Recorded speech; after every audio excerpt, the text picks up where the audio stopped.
मेरे मसीह भाई बहनों, आप सभी को जय मसीह की। परमेश्वर आज आपको, आपके परिवार को संभालेगा। मेरे प्रिय भाई बहनों, आज का टॉपिक है परमेश्वर पर आप भरोसा रखें और परमेश्वर आपके विश्वास को बढ़ाएगा। मेरे प्रियो, जब आप चिंतित होते हैं, हताश होते हैं, बेबस होते हैं, लाचार होते हैं, तब परमेश्वर आपकी सुधि लेता है। यदि आप परमेश्वर पर भरोसा और विश्वास रखते हैं, क्योंकि हम मनुष्य पर भरोसा और विश्वास नहीं रख सकते हैं, क्योंकि मनुष्य हमें धोखा दे देता है। क्योंकि मनुष्य का सारा मन, सारा विश्वास धन और पैसे पर होता है, संपत्ति पर होता है। पर हमारा जो खुदा है, हमारा जो पिता है, उस पर यदि हम भरोसा और विश्वास रखते हैं तो वो हमारे जीवन में बहुत बड़ा काम करता है और हमारे जीवन को नरक जाने से बचाता है। हमारे जीवन में हर एक मुश्किलों में हमारे साथ खड़ा रहता है, क्योंकि वो इतनी बड़ी धरोहर हमें दे दिया है। जो यीशु के नाम से हमें संपत्ति मिली है, उस संपत्ति के द्वारा हम बहुत धनी हैं। उस संपत्ति के द्वारा यदि हम विश्वास के साथ चलते हैं तो हमारे जीवन में सुख और शांति और आनंद और परमेश्वर के प्रेम में हम बने रहते हैं। हमारे प्राण को कोई भी नाश नहीं कर सकता, क्योंकि हम जो कुछ इकट्ठा करते हैं वो प्रभु में इकट्ठा करते हैं और जो कुछ हम मांगते हैं वो प्रभु में मांगते हैं। इसलिए जो धन हमें मिलता है वो प्रभु की महिमा की ओर से होता है, प्रभु की आशीष की ओर से होता है, और वो धन हमारे जीवन में कभी दुख का कारण नहीं बनता। चलते हैं ऐसे वचन की ओर, जैसे लूका की पत्री ऐसे 12:22 में लिखा है।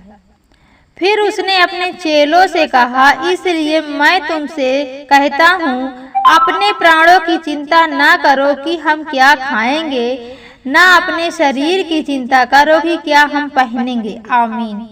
मेरे प्रिय भाई बहनों, यहाँ परमेश्वर का वचन कहता है कि आप अपने प्राणों की चिंता ना करें, क्योंकि प्रभु यीशु मसीह ने अपने चेलों से कहा था कि तुम इन चिंताओं में ना रहो, हम क्या खाएंगे, क्या पहनेंगे, क्या पिएंगे, क्योंकि ये शरीर की इच्छाएं हैं।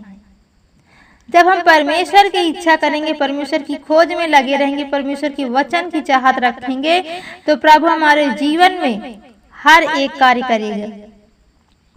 इसी का 22 पढ़ेंगे, क्योंकि भोजन से प्राण और वस्त्र से शरीर बढ़कर है। कौवे पर ध्यान दो, वे ना तो बोते हैं, ना काटते हैं, ना उनके भंडार और ना खत्ते होते हैं, तो भी परमेश्वर उन्हें पालता है।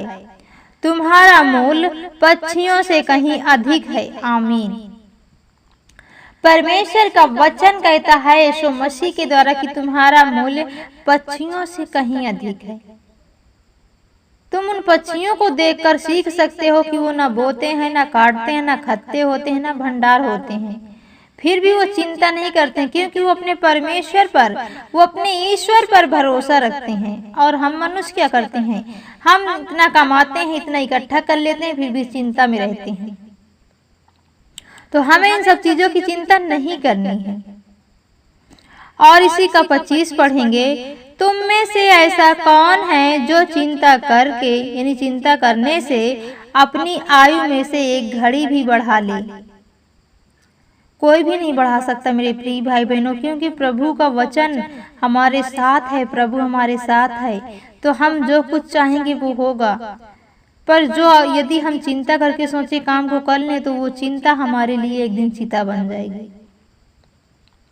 और आगे पढ़ेंगे, शोषणों के पेड़ पर ध्यान करो कि वे कैसे बढ़ते हैं, वे ना परिश्रम करते हैं, ना काटते हैं, तो भी मैं तुमसे कहता हूँ कि सुलेमान भी अपने सारे वैभव में उनमें से किसी के एक समान वस्त्र न पहने हुए था। इसलिए यदि परमेश्वर मैदान के घास को, जो आज है और कल भाड़ में झोंकी जाएगी, ऐसे पहनाता है, तो हे अल्प विश्वासियों, तुम्हारा क्या परमेश्वर पिता तुम्हें नहीं पहनाएगा। हमारा विश्वास, हमारा भरोसा यदि परमेश्वर पर है, तो परमेश्वर हमें दुनिया की हर एक वस्तु देगा जो जरूरत है। क्योंकि प्रभु का वचन कहता है, तुम मेरे मार्ग और सत्य की खोज करो, बाकी वस्तुएं तुम्हें मिल जाएंगी। परमेश्वर आपको देगा। आप इस संसार की चिंता मत करें, आप इस खोज में ना रहें, क्योंकि धन का खोज मृत्यु समान नरक तुझे ले जाएगा। मेरे प्रियो, हम परमेश्वर की राज में चल रहे हैं, परमेश्वर की खोज में बने रहें। परमेश्वर की खोज में हम आगे बढ़ेंगे तो प्रभु हमारे मन को, हमारे विचार को, हमारे सोच को कंट्रोल करेगा और हमारे जीवन में वो खुशियां बिखेर देगा जिन्हें हम कभी सोचे नहीं थे कि हमें मिलेगा, क्योंकि परमेश्वर का भरोसा और विश्वास हमारे साथ रहता है। परमेश्वर आपको, आपके परिवार को बहुत आशीष दे। आमीन।